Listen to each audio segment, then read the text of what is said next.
Nobody expected Aaron Pierre to be the one who ended it. For months, the narrative had been built around this idea that he was the steady one, the grounded one, the man who didn't rush love, who didn't play with hearts, who didn't open up unless he meant it. When he spoke about romance in past interviews, there was always a hesitation there.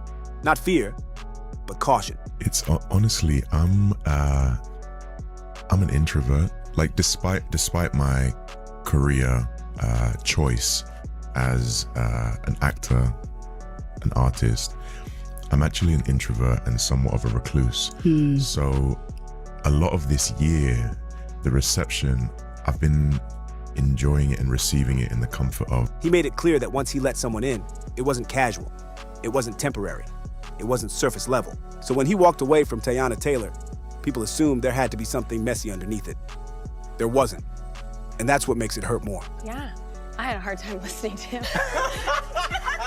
She got blah, blah, blah, blah, blah. I am just like, I mean, I heard it, I received it, I respect it.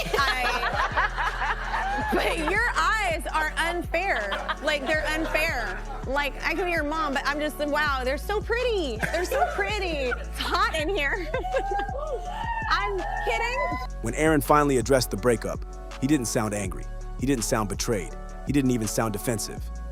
He sounded like a man who had wrestled with the truth for a long time before saying it out loud. It was timing. 2 words, clean, calm. Almost too simple. But when you sit with it, it's heavier than any cheating rumor ever could have been. Because timing isn't something you can fix with an apology. It isn't something you can negotiate through. You can't argue with it. You can't outlove it. When I tell y'all, when it comes to available men, sometimes we women are just too thirsty. Okay? Now, I think everybody knows, we were all shocked to read reports that Teyana Taylor and Aaron Pierre split up over the holidays. They did. That is such a hot couple gone to waste. They are so, like, together. They were so beautiful. To understand why that explanation landed the way it did, you have to rewind to the beginning, to when the world fell for them before they ever confirmed anything. It didn't start with a red carpet debut. It started with proximity, a gala, a shared space, a room full of industry names where 2 people ended up orbiting each other a little too comfortably to call it coincidence. Here's the part that took me out. Women are already flooding Aaron's comments, trying to get his attention, because he posted a very, very fine as hell picture of himself.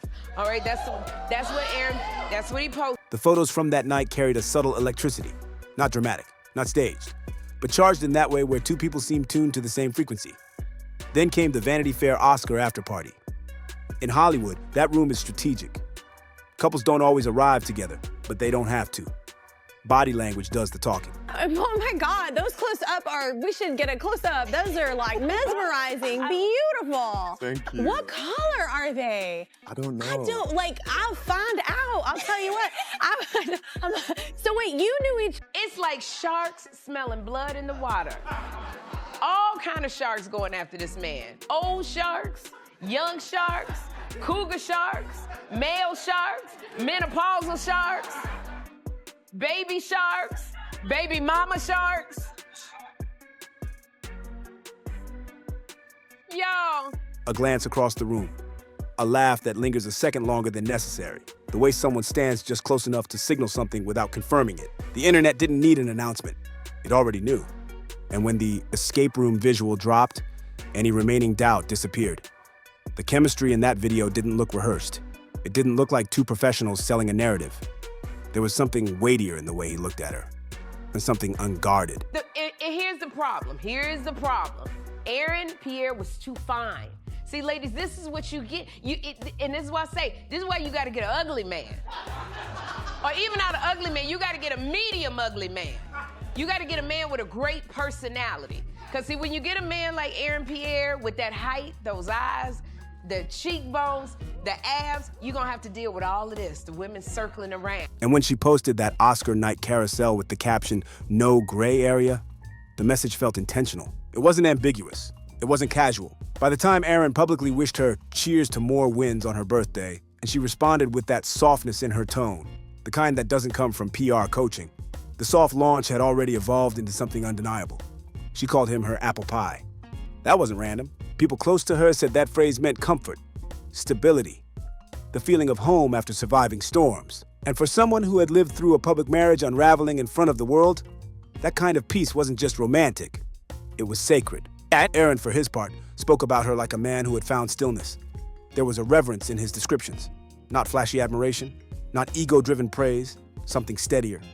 For a moment, it looked rare. Two artists, both magnetic, both ascending, both understanding the weight of public life without needing to over-explain it to each other.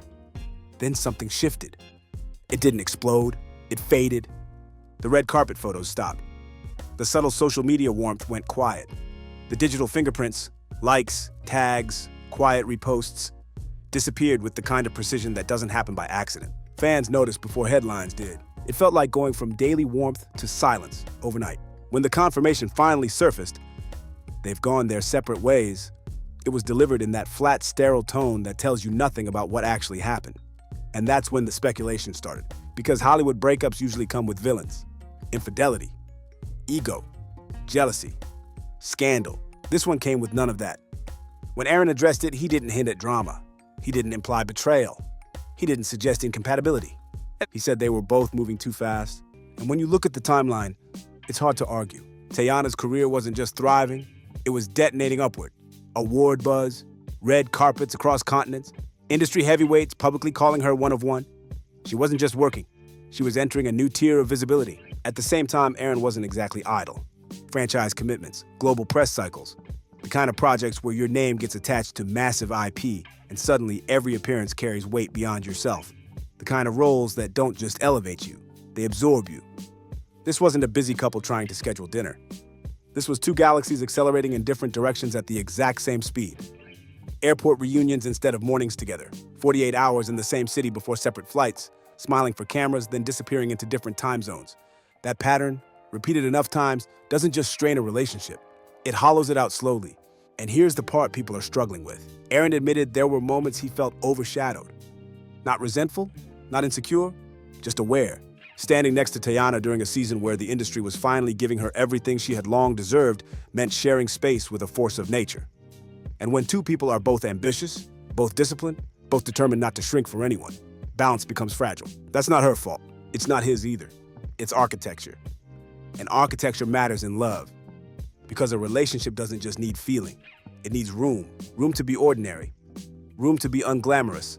Room to exist outside of premiere carpets and flashing cameras. When your connection only gets to live in high-intensity bursts between obligations, the foundation never fully settles. And eventually, someone has to ask the question neither of you want to answer.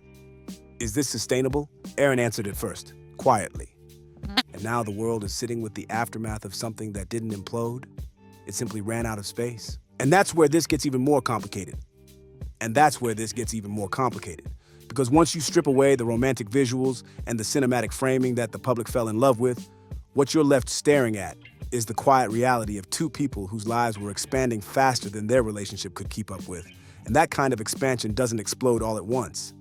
It stretches things thin until something eventually gives. When Aaron said it was timing, he wasn't offering a cliche exit line. He was describing a structural problem that doesn't look dramatic from the outside but feels relentless from within. Because when two careers are ascending simultaneously at a global level, every decision stops being personal and starts being logistical. And logistics are not romantic, they are ruthless. Teyana's momentum during that period wasn't just professional success, it was a long overdue coronation. The kind of industry validation that artists wait years to receive. The kind that comes with non-stop travel, endless press, rehearsals bleeding into interviews, interviews bleeding into premieres, and premieres bleeding into meetings about the next thing before the current thing has even finished unfolding. And when that kind of acceleration happens, you don't get to pause it to nurture something fragile and private. At the same time, Aaron was navigating his own high-stakes ascent, stepping into franchise territory where one misstep becomes a headline and one appearance can shift perception permanently. And that type of pressure doesn't just demand time. It demands emotional containment, discipline, and focus in ways that don't leave much room for the spontaneous softness a relationship needs to breathe. People romanticize power couples because they look invincible on carpets and in curated clips. But the truth is that when two driven individuals are both in survival mode professionally, even if the survival looks glamorous, the relationship becomes the thing squeezed into the margins. And love does not thrive in the margins for long. What makes this breakup different is that neither of them appears to have fallen out of love. which means the decision wasn't fueled by anger or resentment, but by the slow realization that wanting something to work is not the same as having the space for it to actually work. And that distinction is devastating because it removes the comfort of blame. When a relationship ends because someone cheated or lied or betrayed, there is clarity in the wreckage.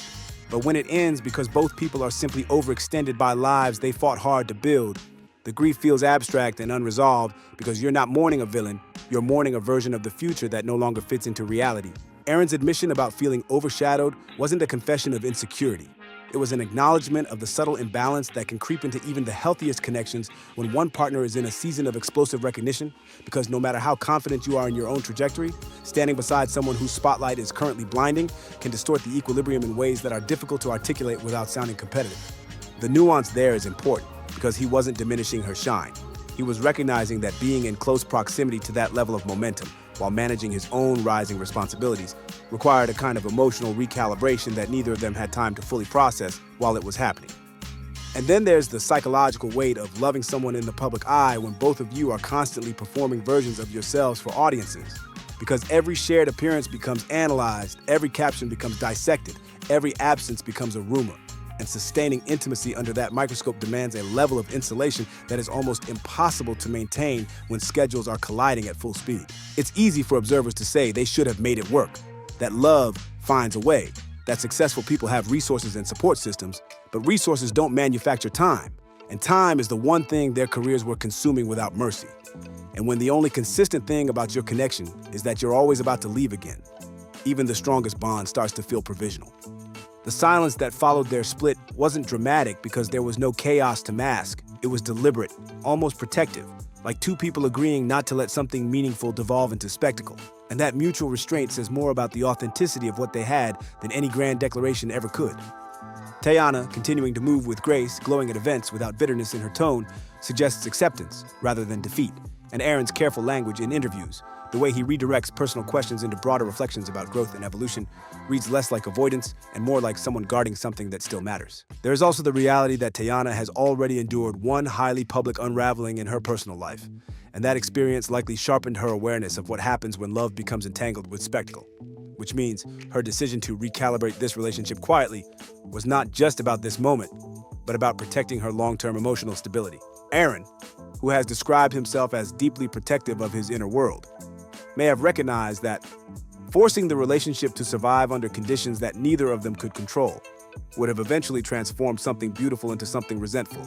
And sometimes the most painful act of love is choosing not to let that transformation occur. The theory that their relationship was strategic from the beginning is comforting to people who don't want to sit with the idea that something real can simply fail because life is moving too fast. But the small, unpolished gestures between them, the unscripted warmth that cameras caught accidentally, undermine the notion that it was merely transactional, because you cannot fake the ease of two people who feel safe around each other. If anything, the industry machine amplified something authentic and then continued spinning long after the connection itself had started to strain. And when the machinery of fame keeps running while the humans inside it are exhausted, the smartest choice is often to step back before the fatigue curdles into resentment. The hardest part about the timing explanation is that it leaves the door psychologically ajar without promising that anyone will walk back through it, because timing can change. Seasons can shift, trajectories can align differently later, and that possibility lingers in the background, which is why the internet refuses to declare the story fully closed. What both of them seem to understand, though, is that forcing a reunion before the underlying logistics have evolved would only recreate the same collision, and love deserves better than repeated impact. This is not a story about scandal. It is a story about two people who were genuinely present for each other in a narrow window of overlap, and who ultimately respected each other enough not to let that window distort into something unhealthy. And the quiet tragedy in that is that neither of them did anything wrong, which makes the ending feel less like a breakup and more like a surrender to circumstances neither could control, and surrender, even when mature, still leaves a bruise. And surrender, even when it is mature and mutual, does not erase what was built in the first place, which is why this ending feels less like something explosive and more like something unfinished, the kind of chapter that closes softly but leaves fingerprints on everything that comes after it. What Erin revealed wasn't just that the timing was wrong, it was that he reached a point where he had to choose between preserving what they had in a dignified form or watching it slowly deteriorate under the weight of expectations neither of them could meet consistently. And that kind of choice is not dramatic in the public sense, but it is devastating in the private one. Because when love ends without betrayal, You don't get the emotional release of anger to push you forward. You get memory.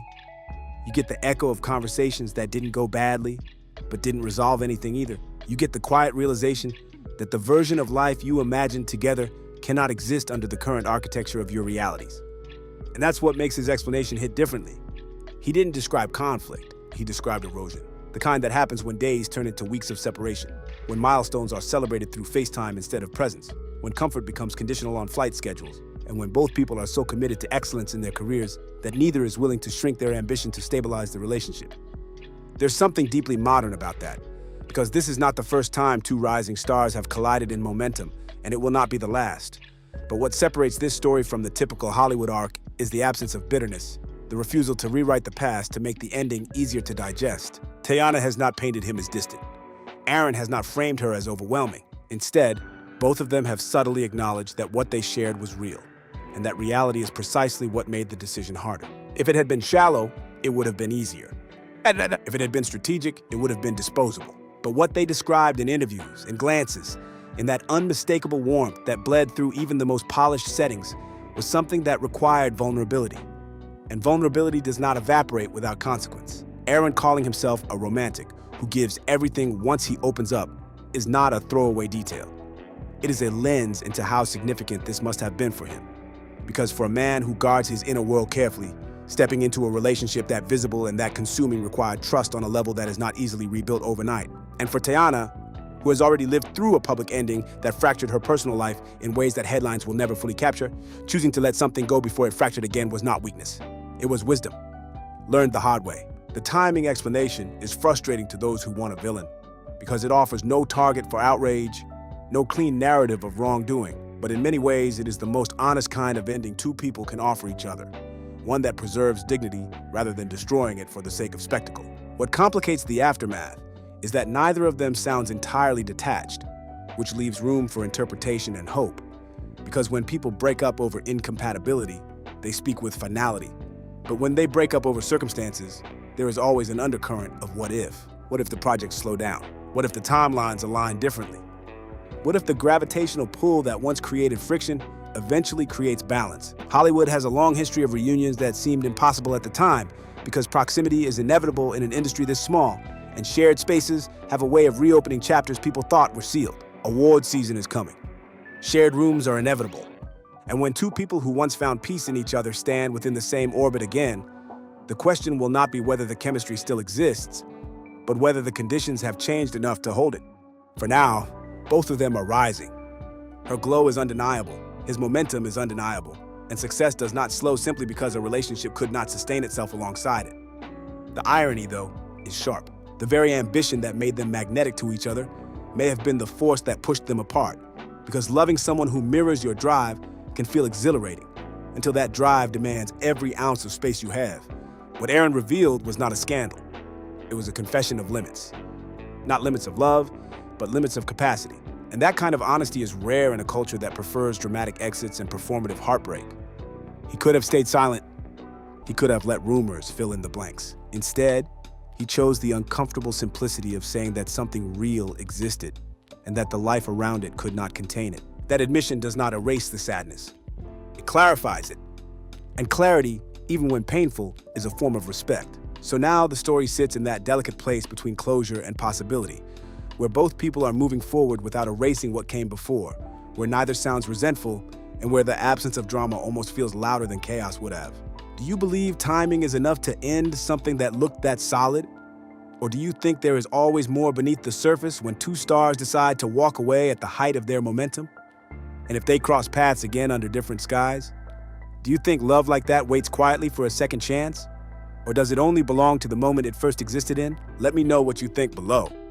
And if you're here for these deeper relationship breakdowns that go beyond the headlines, make sure you tap like and subscribe so we can keep unpacking stories that aren't as simple as they look. I'll catch you on the next one.